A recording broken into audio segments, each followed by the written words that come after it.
Chomsky. Well, there is a general view that learning language is just like solving any other problem, that we have certain general ways of solving problems, call them mechanisms of general intelligence. We apply them to this task, to that task, to the other task. It's the same mechanisms. One of the problems is acquiring language.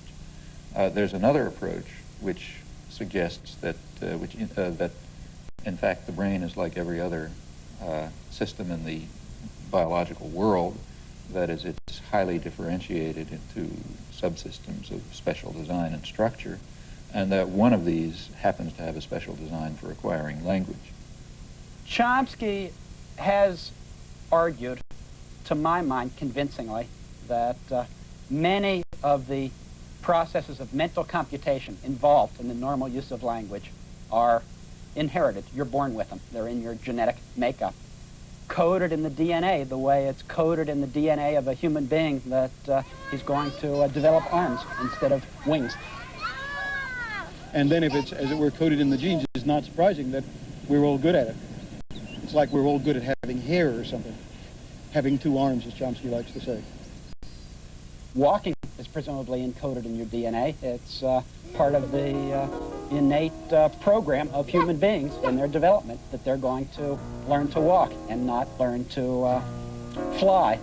And perhaps not learn to climb very well. But they'll learn to walk terrifically well. We're designed to walk.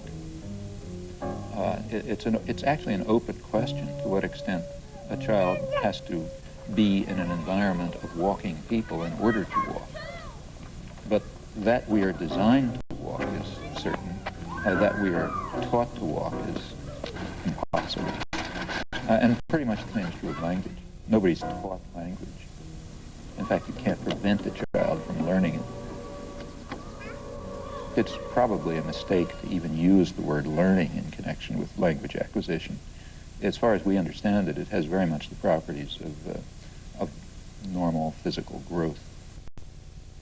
It's the imitation theory versus the innateness theory. Now listen, I'm going to teach you to say something very important. It might be the most important word you ever learned, okay? And that word is Ernie. Okay? Go ahead, say it. Say Ernie. People often ask, what's the big problem about a child learning grammar? Doesn't the child just imitate what he or she hears, get reinforced one way or another, and end up knowing the language? Okay, listen. Here's knee, knee, knee, knee. Now you just say knee, okay? Our common sense theory about how children learn to talk is that they listen to their parents and they imitate their parents.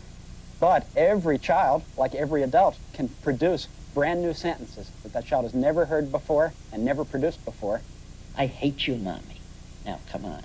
You didn't learn this from your mother. You just have to listen to a 3-year-old for a few minutes to realize that they're not simply imitating what they hear from their parents. I've heard children say things like, "Stop giggling me," or "My teacher holded the baby rabbits," or "My nose is crying," when the child's nose was running, or "I'm barefoot all over." It's a very funny sort of imitation. Now, Ernestine, look, watch. Knee, Ernie.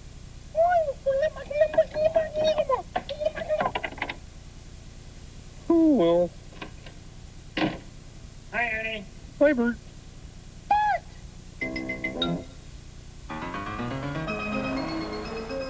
If we don't learn by imitation, how do we learn? It's one of the linguist's strongest arguments that acquiring language is different from learning, because we don't seem to learn language the same way we learn other difficult things. With learning how to ride a bicycle, we all remember being told how to get on it, falling off. We even had training wheels. but we never give training wheels when we're learning language. In fact, what we know is that when mothers try and help their children learn language by making it simpler, the children systematically ignore the information that's being given to them. I don't know why he says pajamas. I mean jamamas, because I say pajamas, right? Jamamas. Jamamas? What about pajamas? Can you say pajamas? Pajamas.